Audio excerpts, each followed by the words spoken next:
We're here with Paddy Fitzpatrick, Wembley Arena. What a performance tonight from George. What did you make of it? Like you heard me say there a while ago, overall I gave him an 8 out of 10. There was obviously some technical mistakes, but Rebrasse is a fighter that works off momentum, and if you let him start to come forward, even though he's not the biggest puncher in the world, he will start letting his hand go and he'll keep letting him go.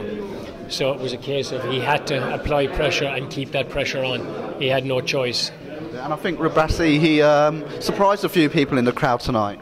Well, you know what? When you hear about a fighter's name and you think, I don't know that name, and he's not that big a puncher, people have the perception that you can just walk up and knock him out. But that's why I made the reference to Wayne McCulloch. Wayne McCulloch wasn't a big puncher in the world. You know, he didn't knock people out, but he had a chin like granite, and he had a very high work rate.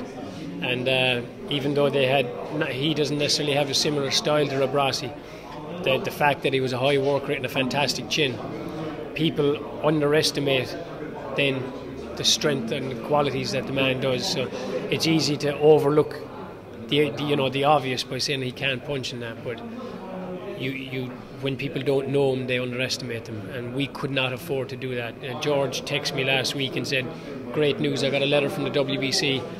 Win this, and I'm the mandatory." And I just replied back, "Put that in the drawer.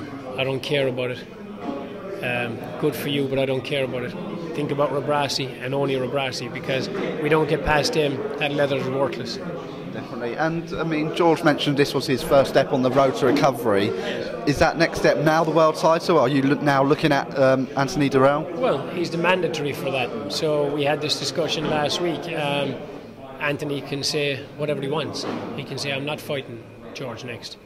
He does have a voluntary option, but he has to have that voluntary option by November. And if he doesn't have it by November, then it turns into the mandatory again. So he can say what he wants, but he has to either fight George or vacate, the same way as Carl Froch did.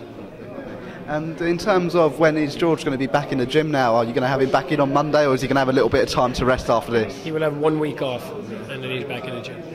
Oh, and how are you going to be celebrating tonight? Is it going to be a few pints of Guinness? No, brother, I'm going to go home and say a couple of prayers and, give my wife and son a kiss, and we'll just chill out in the hotel, and that's it. That's good enough for me. The celebration is seeing him shake the monkey off his back, get those 2 belts, and now I can enjoy him winning those belts, because beforehand the belts didn't mean nothing to me. Oh, well, that's great, Paddy. Thank you so much for all your time today and throughout the week, and hopefully speak to you soon. Appreciate you. Take care.